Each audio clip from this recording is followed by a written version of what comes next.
Hi days is me MS from MS solutions. ഇനി എന്തിന് വേറെ സൊല്യൂഷൻസിൻ്റെ പ്രിയപ്പെട്ട SSLC റിസൾട്ട് കാത്തിരിക്കുന്ന +1 കാലെടുത്ത് വെച്ച വിദ്യാർത്ഥികളെ, നിങ്ങളെ ഇന്ന് ഏറ്റവും കൂടുതൽ അലട്ടിയ വാർത്ത എന്ന് പറയുന്നത് മീഡിയ 1 പുറത്തുവിട്ടൊരു വാർത്തയാണ്.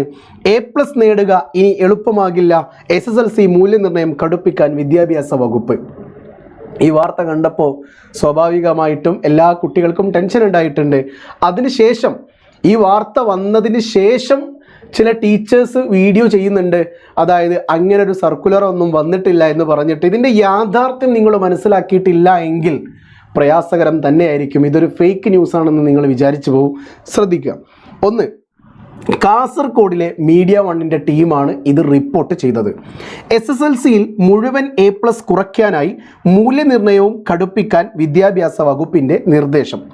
ചോദ്യപേപ്പർ ഘടനയിൽ മാറ്റം വരുത്തിയും 20% ചോദ്യങ്ങൾ സങ്കീർണമാക്കിയും ഫുൾ A+ കുറയ്ക്കാൻ നേരത്തെയും വകുപ്പ് നടപടി എടുത്തിരുന്നു. ഇതിന് പിന്നാലെയാണ് മൂല്യനിർണ്ണയവും കടുപ്പിച്ചത്. ഓൾറെഡി പൊതുവിദ്യാഭ്യാസ വകുപ്പിൽ നിന്ന് 20%-ഓളം നിങ്ങൾക്ക് ടഫാകുന്ന ചോദ്യങ്ങൾ ഉണ്ടാകുമെന്നുള്ളത് പത്രമാധ്യമങ്ങളിൽ അച്ചടിച്ചു വന്നിട്ടുണ്ടായിരുന്നു. റെഡി. ഇപ്പതാ മൂല്യനിർണ്ണയ ക്യാമ്പിൽ മൂല്യനിർണ്ണയം കടുപ്പമാകുമെന്നുള്ള വാർത്തയും വന്നു.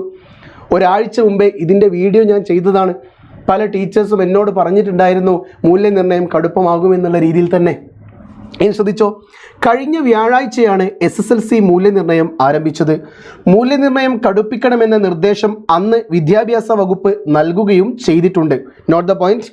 മൂല്യനിർണ്ണയം കടുപ്പിക്കണമെന്ന നിർദ്ദേശം അന്ന് വിദ്യാഭ്യാസ വകുപ്പ് നൽകുകയും ചെയ്തിട്ടുണ്ട്.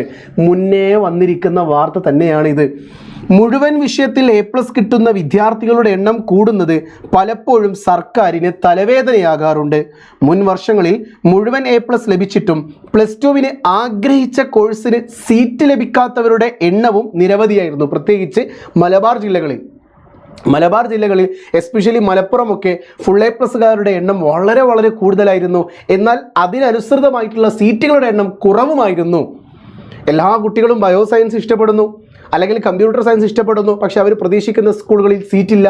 A+ ലഭിക്കുന്ന കുട്ടിക്ക് സയൻസിനോട് തന്നെയാണ് താല്പര്യം, പക്ഷേ കൊമേഴ്സിന് സീറ്റ് ഉണ്ട് താനും, കുട്ടി അത് കൊടുക്കുന്നുമില്ല.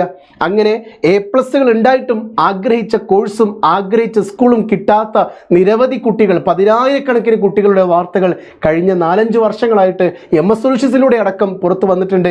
പത്രങ്ങൾ അച്ചടിച്ച് വന്നിട്ടുണ്ട്. റെഡി. ഈ ഒരു സാഹചര്യത്തിലാണ്, അതായത് ഇനിയും ഈ വർഷവും എന്ത് ചെയ്യരുത്, സർക്കാരിനെ കുറ്റപ്പെടുത്തുന്ന രീതിയിൽ, പൊതുവിദ്യാഭ്യാസ വകുപ്പിനെ വിലയിരുത്തുന്ന രീതിയിൽ രക്ഷിതാക്കളുടെയും കുട്ടികളുടെയും ഭാഗത്ത് നിന്ന് A+കളുടെ എണ്ണം ഉണ്ടെങ്കിലും നല്ല എന്താ പറയുക, ഒരു ജനറലി A+കളുടെ എണ്ണം വളരെ കുറവാണെന്ന് തോന്നിക്കുന്ന ഒരു അവസ്ഥ തന്നെ ഉണ്ടാകണം.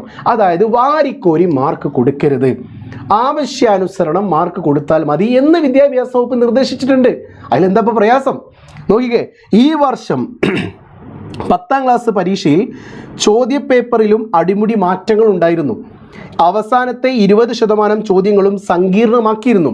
പല സബ്ജക്റ്റുകളും, ഇപ്പോൾ എൻ്റെ കെമിസ്ട്രി അടക്കം ഞാൻ പറയുകയാണെങ്കിൽ കെമിസ്ട്രിയിൽ അടക്കം എന്ത് ചെയ്തിട്ടുണ്ട്, ഒരു 20% ചോദ്യങ്ങൾ ആശയക്കുഴപ്പം ഉണ്ടാക്കിയിട്ടുണ്ട്. അതായത് പെട്ടെന്ന് കയറി ആൻസർ ചെയ്താൻ പറ്റുന്ന ചോദ്യങ്ങളായിരുന്നില്ല ഫിസിക്സിലും കെമിസ്ട്രിയിലും മാത്സിലൊക്കെ 20% ഉണ്ടായിരുന്നത്. അത് കൃത്യമായിട്ട് വിദ്യാഭ്യാസ വകുപ്പ് ക്ലിയർ ചെയ്ത് പരീക്ഷാ ഭവനിലൂടെ അത് ചെയ്തിട്ടുണ്ട്. ചോദ്യപേപ്പർ വേണ്ട വിധത്തിൽ ടഫ് കൊടുത്തിട്ടുണ്ട്. ഓക്കെ. ഇതിനെതിരെ അധ്യാപകർ പോലും രംഗത്തെത്തിയിരുന്നു. ഇതിന് പിന്നാലെയാണ് മൂല്യനിർണ്ണയവും കടുപ്പിക്കാൻ തീരുമാനിച്ചിരിക്കുന്നത്.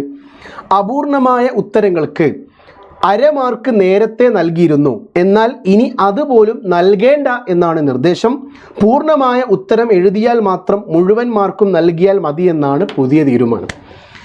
പണ്ട് ക്വസ്റ്റ്യൻ്റെ നമ്പർ ഇട്ടിട്ട്, ഇപ്പോൾ 2 നമ്പർ ഇട്ടിട്ട് ജസ്റ്റ് ഒന്ന് ആൻസർ എഴുതി തുടങ്ങിയിട്ടുണ്ട്, പക്ഷേ ആൻസറിലേക്ക് എത്തിയിട്ടില്ലെങ്കിൽ, അതായത് അപൂർണമായ ഉത്തരമാണ് എങ്കിൽ ഒരു അരമാർക്കെങ്കിലും കൊടുക്കുന്നതിൽ തെറ്റില്ല എന്ന രീതിയിലൊക്കെ വാല്യുവേഷൻ ക്യാമ്പിൽ ടീച്ചേഴ്സ് മാർക്ക് ഇട്ടിട്ടുണ്ട്.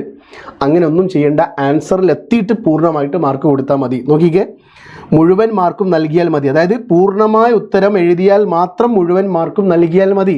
അത് തന്നെയല്ലേ വാല്യുവേഷൻ ക്യാമ്പിൽ നടക്കേണ്ടത്. അതായത് ഒരു ആൻസർ എഴുതി, ആൻസർ തെറ്റി, ഒരാളുടെ സ്റ്റെപ്പുകളൊക്കെ ശരിയാണ്, പക്ഷേ ആൻസർ പ്ലസ് ഉള്ളത് മൈനസ് ആയിട്ടെങ്കിൽ ഒരു അരമാർക്ക് കുറയ്ക്കേണ്ടി വരും. 4 മാർക്കിൻ്റെ ചോദ്യമാണ്, എല്ലാം എഴുതി ശരിയാണ്. എക്സ് ഈക്വൽ ടു -4 എന്ന് എഴുതി, ആൻസർ +4 ആയിരുന്നുവെങ്കിൽ ആൻസർ തെറ്റല്ലേ? ആളെ എഴുതിയ ആൻസർ തെറ്റല്ലേ? അപ്പോൾ ഒരു 1/2 മാർക്ക് കുറച്ചുകൂടെ പൂർണ്ണമായിട്ടുള്ള മാർക്കാണോ കൊടുത്തത്? 3.5 മാർക്ക് കിട്ടിയില്ലേ? അങ്ങനെ ചിന്തിക്കണം. അപ്പോൾ ഈ വാർത്ത കണ്ട് പേടിക്കാനൊന്നുമില്ല. ഇതിൽ പറഞ്ഞതൊക്കെ നേരത്തെ പറഞ്ഞ കാര്യങ്ങൾ തന്നെയാണ്. പക്ഷേ കാസർഗോഡുള്ള മീഡിയ വണ്ണിൻ്റെ റിപ്പോർട്ടർ ചാനലിലൂടെ, അല്ലെങ്കിൽ റിപ്പോർട്ടറാണ് എന്ത് ചെയ്യുന്നത്, ഈ ഒരു വാർത്ത പബ്ലിക്കിലേക്ക് വരുന്നത്. ഒരു ചാനൽ ഒരു വാർത്ത പബ്ലിക്കാക്കുന്നതിന് മുമ്പേ പ്രിയപ്പെട്ട രക്ഷിതാക്കളും വിദ്യാർത്ഥികളും മനസ്സിലാക്കുക, അവർക്ക് ചില സെക്ഷൻസ് ഉണ്ട്. കൃത്യമായി ഫോളോ അപ്പ് ചെയ്ത് ആ വാർത്ത സോളിഡ് ആണോ, എന്താ പറയുക, റിയൽ ആണോ ഫേക്ക് ആണോ, അതിനൊരു സോളിഡ് എവിഡൻ്റ് ഉണ്ടോ എന്നൊക്കെ ചെക്ക് ചെയ്തതിന് ശേഷം മാത്രമേ അവരുടെ വെബിൽ പോലും ഒരു വാർത്ത വരുള്ളൂ. ഇത് വെബിൽ മാത്രമല്ല, അവരുടെ മീഡിയ വണ്ണിൻ്റെ ലൈവിലടക്കം അവർ പറഞ്ഞിരിക്കുന്ന വാർത്ത തന്നെയാണ്. സോ ഇത് ഫേക്ക് അല്ല, ഇത് റിയൽ ആണ്. പക്ഷേ ഇതിൽ പറഞ്ഞ കാര്യങ്ങളൊന്നും ഇന്നോ ഇന്നലെയോ നടന്ന കാര്യങ്ങളല്ല, നേരത്തെ വിദ്യാഭ്യാസ വകുപ്പ് നിർദ്ദേശിച്ചിരിക്കുന്ന കാര്യങ്ങൾ തന്നെയാണ്. ഇതൊരു ഒഫീഷ്യലി സർക്കുലർ ആയിട്ട് പറയില്ല, അതും കൂടി നിങ്ങൾ മനസ്സിലാക്കണം. എങ്ങനെയാണ് നിങ്ങൾ മാർക്ക് കുറയ്ക്കണം, പൂർണ്ണമായുള്ള മാർക്ക് കുറയ്ക്കരുത് എങ്ങനെ ഒഫീഷ്യലി പറയും? ആ വാല്യുവേഷൻ ക്യാമ്പിലുള്ള അധ്യാപകരോട് അതിൻ്റെ ഹെഡ് വന്ന് പറഞ്ഞു കൊടുക്കണം. അങ്ങനെ പറഞ്ഞിട്ടില്ല, ഞങ്ങൾക്കങ്ങനെ ഒരു നിർദ്ദേശം കിട്ടിയിട്ടില്ല എന്ന ചില അധ്യാപകരുടെ വാക്കുകളാണ് കുട്ടികളെയും കൂടി എന്ത് ചെയ്തത്, ആശയക്കുഴപ്പത്തിലാക്കിയത്. അപ്പോൾ ഇതിൻ്റെ ഒരു പൂർണ്ണമായിട്ടുള്ള ഒരു ഉത്തരം ലഭിക്കണമെങ്കിൽ ആര് ഇതിന് മറുപടി പറയണം? പൊതുവിദ്യാഭ്യാസ വകുപ്പ് അല്ലെങ്കിൽ മീഡിയ വൺ. റെഡി? ഞാൻ മനസ്സിലാക്കുന്നത് ഈ വാർത്തയിൽ ഒരു തെറ്റുമില്ല, ഇത് നേരത്തെ പറഞ്ഞ കാര്യങ്ങളാണ്, എല്ലാം കൂടി ഒരുമിച്ച് ഒറ്റയടിക്ക് ഇട്ടെന്ന് മാത്രം.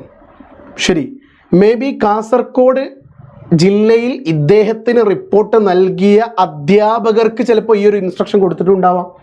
കേരളത്തിൻ്റെ 14 ജില്ലകളിൽ പല സ്കൂളുകളിലും വാല്യുവേഷൻ നടന്നുകൊണ്ടിരിക്കുകയാണ്.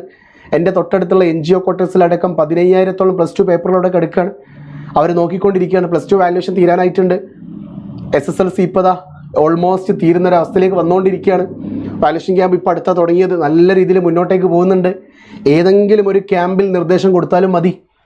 റെഡി? അപ്പോൾ എല്ലാ ക്യാമ്പിലും ഇത് കൊടുത്തിട്ടുമില്ല.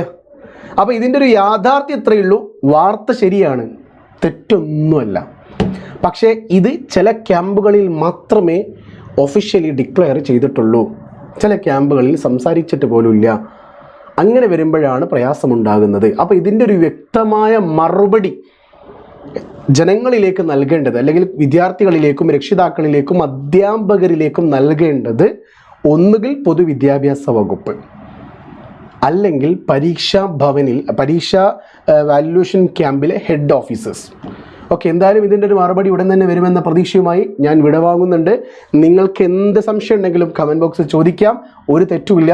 It's me MS from MS solutions. ഇനി എന്തിന് വേറെ സൊല്യൂഷൻസ്. പിന്നെ +1ൻ്റെ ഒരു ചാനൽ തുടങ്ങിയിട്ടുണ്ട്, ആ ചാനലിലേക്ക് വരിക. ഇനി അവിടെയാണ് +1ൻ്റെ കണ്ടന്റുകളൊക്കെ വരിക.